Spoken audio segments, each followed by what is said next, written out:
Police chief in the city, well, the city is using a new G word to talk about gangs.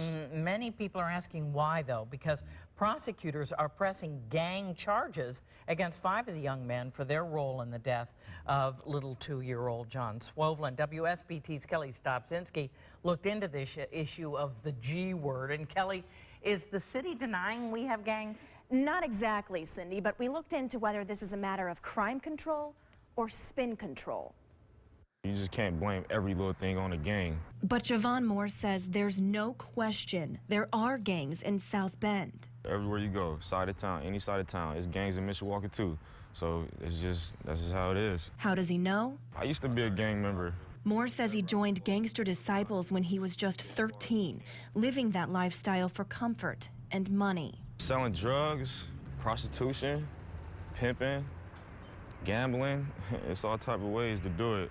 Home invasions, selling goods, stuff like that. But South Bend Police Chief Ron Teachman says there's a difference between a gang and a group. With gang, there becomes a connotation of a highly structured, hierarchical, perhaps nationally organized group.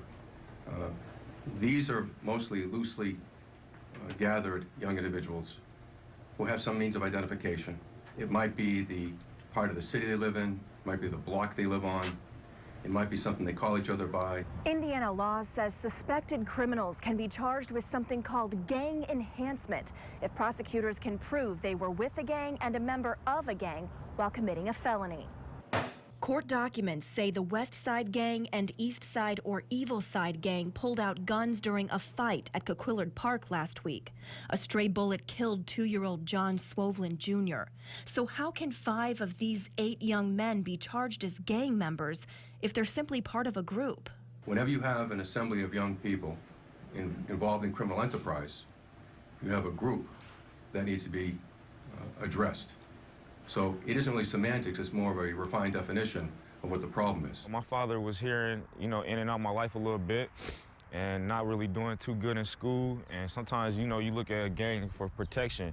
A lot of people be, timid or kind of scary, how to handle themselves just individually. So people will look for a gang to try to click up. Moore spent 2 years in prison for robbery and decided to get out of the gang lifestyle. I just decided that I wanted to do something different, and knowing that I got little boys that, they're gonna have to have their fathers, their real fathers in their life, and I had to just be a role model to them and for my community. You might be wondering how Moore got out. He told me it was not easy, but says he surrounded himself with positive people and says he turned to his faith. Now, you've talked to other people who disagree with the police chief's terminology here. Other police officers, including some very high-ranking officers. Metro Homicide Commander Tim Corbett told me we're dealing with groups of individuals that are extremely violent. They wake up and go to bed with nothing but criminal activity on their minds. They are gangs. They are not groups, he says. Groups get together and knit quilts. These guys ruin people's lives. Gangs or groups, it's still a problem.